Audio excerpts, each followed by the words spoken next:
Welcome to job ভাস্কাৰ। আজি আপোনালোকৰ ওচৰলৈ লৈ আহিছোঁ নতুন ৰিক্ৰুটমেণ্ট হয়। যিসকল বিশ্বনাথ ডিষ্ট্ৰিক্টৰ পৰা বিলং কৰে তেখেতলোকৰ কাৰণে বহুত ভাল খবৰ।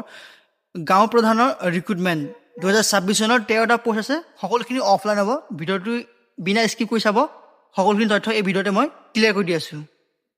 এই ৰিক্ৰুটমেণ্টটোৰ বিষয়ে অলপমান মই আপোনালোক অভাৰভিউ দি দিওঁ যে অৰ্গেনাইজেশ্যন কৰিছে office of the district commissioner of Biswanath হয়। ডিচি অফিচৰ পৰা আহিছে এইটো মেছেজটো।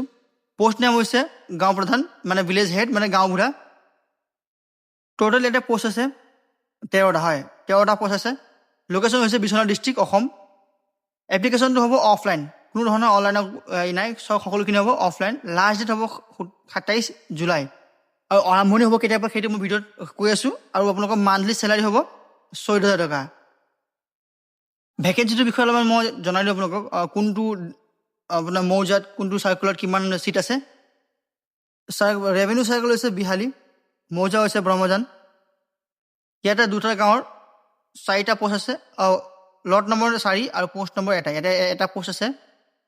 ছেকেণ্ডটো হৈছে বিহালী, ব্ৰহ্মজানৰ হয়, ইয়াতে 3টা আছে।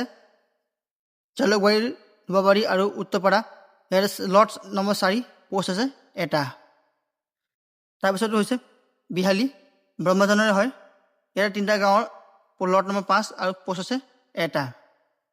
দ্বিতীয়টো হৈছে বিহালীয়ে মৌজা বিহালী, 2খন গাঁও, লট নম্বৰ 6 আৰু পোষ্ট আছে এটা। ছেকেণ্ডটো বিহালী মৌজা, গাঁওখনৰ নাম আৰু লট নম্বৰ 6 আৰু পোষ্ট আছে এটা। মই আপোনালোকৰ ভিডিঅ'টো সকলোখিনি মই দেখুৱাই দিম, আপোনালোকে এবাৰ নিজেই প'ষ্ট কৰি চাই ল'ব। কিয় মানে যদি মই সকলোখিনি ক'বলৈ যাওঁ তেতিয়াহ'লে ভিডিঅ'টো বহুত দীঘল হয়। তো মই ভিডিঅ'টো দীঘল নকৰাকৈ আপোনালোকক মই চমুকৈ বুজাই দিছোঁ। মেইন কথাখিনি মই আপোনালোকক দেখুৱাই দি আছোঁ। তাৰপিছতো হৈছে নদুৱাৰ সমষ্টি চতিয়া মৌজাৰ এটা পোষ্ট আছে। তাৰপিছত নদুৱাৰ নাগশংকৰ মৌজাৰ এটা পোষ্ট আছে। নদুৱাৰ নাগশংকৰ এটা পোষ্ট আছে। আকৌ নদুৱাৰ চতিয়াৰ এটা পোষ্ট আছে।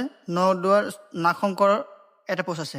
এই সকলোখিনি আপোনাৰ নদুৱাৰ আৰু বিহালী ৰেভিনিউ চাইকেলৰ আণ্ডাৰত হয়।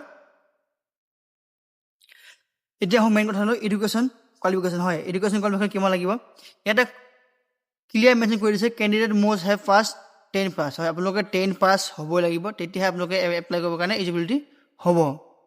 আৰু বয়স সীমা মেক্সিমাম 30 বছৰ হয়। মেক্সিমাম 30 বছৰ আপোনালোকৰ বয়স হ'ব লাগিব, তাৰ ওপৰত হ'লে আপোনালোকে এপ্লাই কৰিবলৈ নোৱাৰে। আৰু মই এবাৰ কৈছিলোঁৱেই, মান্থলি যিটো আপোনাৰ ইনকাম হ'ব, মানে আপোনাক চেলেৰি দিব, সেইটো হৈছে 14,000 টকা আপোনালোকক মান্থলি চেলেৰি দিয়া হ'ব। এতিয়া কোনে কোনে এপ্লাই কৰিবলৈ পাৰিব ইয়াতে ক্লিয়াৰ মেনশ্যন কৰি দিছে। আপোনালোক হ'ব লাগিব ইণ্ডিয়ান চিটিজেন। তাৰপিছত আপোনালোকে হ'ব লাগিব ইয়াতে পাৰ্মানেণ্ট ৰেচিডেণ্ট ভিলেজৰ লোকেলিটি, আপোনালোক সেইখন গাঁৱৰে আপোনালোকে ৰেচিডেণ্ট হ'ব লাগিব। আপোনালোকে শাৰীৰিক আৰু মানসিকভাৱে ষ্ট্ৰং হ'ব লাগিব, সকলোখিনি ভাল হ'ব লাগিব, কোনো ধৰণৰ এনেকৈ ধৰণৰ আপোনালোকৰ প্ৰব্লেম হ'ব নালাগে। আপোনালোকৰ কোনো ধৰণৰ কোৰ্ট কাছাৰীৰ কেছ হ'ব নালাগে, আৰু আপোনালোকে কোনো ধৰণৰ পলিটিকেল পাৰ্টিৰ লগত আপোনালোকে জড়িত হ'ব নালাগিব।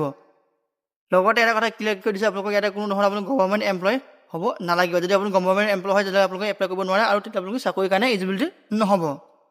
এতিয়া মেইন কথা হ'লে আপোনালোকে এপ্লাই কৰিব কেনেকৈ। How to apply for Biswanath গাঁও প্ৰধান ৰিক্ৰুটমেণ্ট 2026। যিসকল ইণ্টাৰেষ্টেড কেণ্ডিডেট তেখেতলোকে এপ্লাই কৰিবৰ কাৰণে কি কৰিব লাগিব মই আপোনালোকক দেখুৱাই আছোঁ। আপোনালোকে যেতিয়া আপোনালোকে এপ্লাই কৰিব তেতিয়া আপোনালোকে ক্লিয়াৰ মেনশ্যন কৰিব লাগিব ৰেভিনিউ চাইকেল, মৌজা, ভিলেজ আৰু লট নম্বৰ আপোনালোকে দিব লাগিব। তেতিয়াহে আপোনালোকে এপ্লাই কৰাটো একচেপ্ট কৰাব। নহ'লে যদি এইখিনি বস্তু আপোনালোকে নিদিয়ে তেতিয়াহ'লে আপোনালোকৰ এপ্লিকেশ্যনটো একচেপ্ট কৰা নহ'ব, ৰিজেক্ট কৰা হ'ব। এপ্লাই লাষ্ট ডেট হৈছে 27 জুলাইলৈকে 4টা বজালৈকে আপোনালোকৰ এপ্লিকেশ্যন একচেপ্ট কৰা হ'ব। এতিয়া ডকুমেণ্টছ কি লাগিব। মেইন কথা হ'ল ডকুমেণ্টছ HSC যিটো মেট্ৰিক পাছ চাৰ্টিফিকেট, আপোনালোকৰ proof resident, age proof, caste certificate, passport size photo, আৰু আপোনালোকৰ যিকোনো এক্সট্ৰা ডকুমেণ্টছ আছে সেই ছাপৰ্টিং ডকুমেণ্টছখিনি আপোনালোকে ইয়াতে লগাব লাগিব।